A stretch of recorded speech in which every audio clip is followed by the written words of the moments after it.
It's clear capitalism doesn't work very well at the moment, but most of us feel there isn't anything to be done. We're stuck with it because there's just no alternative. That's nonsense. There are plenty of good, workable suggestions for reform, and here are 4 of them. We have to bear in mind that capitalism isn't just one thing. There are almost as many varieties of capitalism as there are capitalist countries. There are American, German, Singaporean, Swedish, Danish, Korean versions of the thing.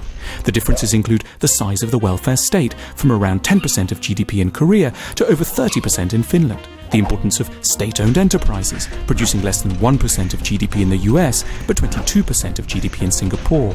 And the power of trade unions, with nearly 70% of workers unionized in Norway and only about 10% in the US.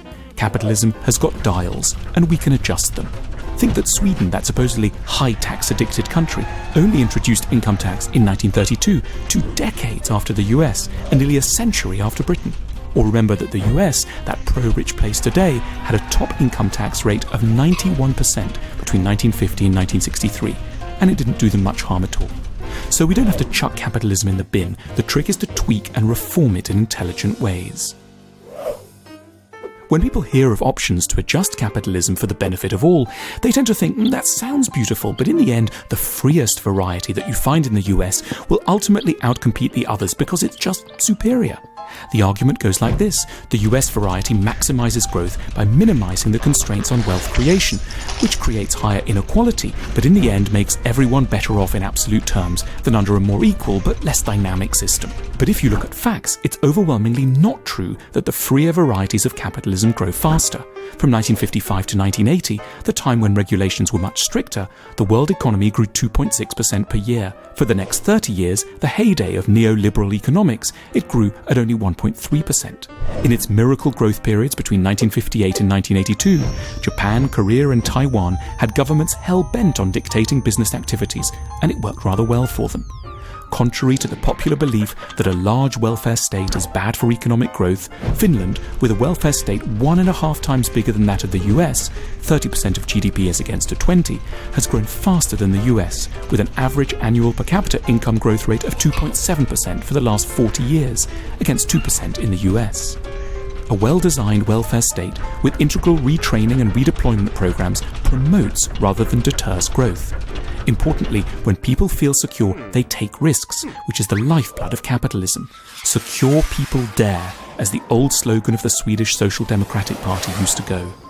Unlike what some economists like to tell us, it doesn't have to be a hard choice between security and stagnation on the one hand, and perilous insecurity and economic dynamism on the other. It isn't some inevitable natural phenomenon. You sometimes hear that CEOs need to have huge pay packets or they won't deliver the goods, but data consistently shows no relationship between the rise in executive pay and executive performance. Then there's the claim that redistributing wealth impoverishes everyone, but some of the most productive and wealthy countries in the world redistribute avidly. Before redistribution through the tax system, Germany in 2011 was a far more unequal country than the US. Germany's Gini coefficient, an indicator of income inequality, in which 0 means absolute equality and 1 means absolute inequality, was at 0.51 higher than in the US, where it was 0.5. But after redistributive taxes, Germany's Gini coefficient fell to 0.29, while the US, with a far more elite-friendly tax system, saw its Gini coefficient fall to only 0.38. Moreover, countries can limit the variability of the market to generate inequality through formal regulations or informal business practices. South Korea, for example, has by far the lowest rate of inequality in the developed world, with a Gini coefficient of just 0.34.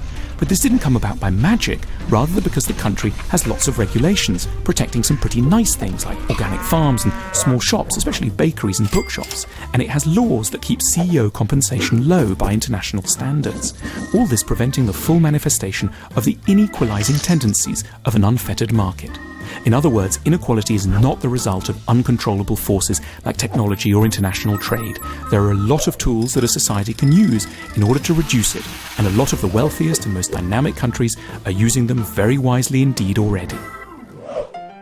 The rise of the financial industry is a blight on capitalism, making it unstable, unequal, and very short-termist. For example, in the 1960s, if an investor bought a share in a company in the UK, they held on to it for an average of 5 years. By the mid-2000s, the number had fallen to a mere 7 months. Faced with a radically diminished patience of their investors, companies have done a host of nasty things to make investors happy right now, at the expense of the long term. They suppress wages, squeeze suppliers, and chuck back profit at shareholders rather than reinvesting. Between 1950 and 1970, the 100 largest US corporations retained 65% of their profits every year. But by the 2000s, they were retaining a mere 6%, vastly diminishing their own abilities to invest for a properly successful future. It's actually rather easy to encourage long-term oriented investment. You just need to give greater voting rights and tax advantages to long-term shareholders. And you need to have sovereign wealth funds and national pension funds, representatives of the long-term collective interest, using their considerable financial power to back long-term oriented corporate behavior. Above all, mergers and acquisitions need to be made more difficult, as it's the threat of these that typically pushes managers towards actions that please fickle short-term investors. All these schemes may seem like pipe dreams, but they're far more tantalizing than this. They're real possibilities alive in certain favored, enlightened corners of the globe right now. There's no need to give up on capitalism. We just need to understand it a little better and stand up to arguments that bully us into accepting its worst versions.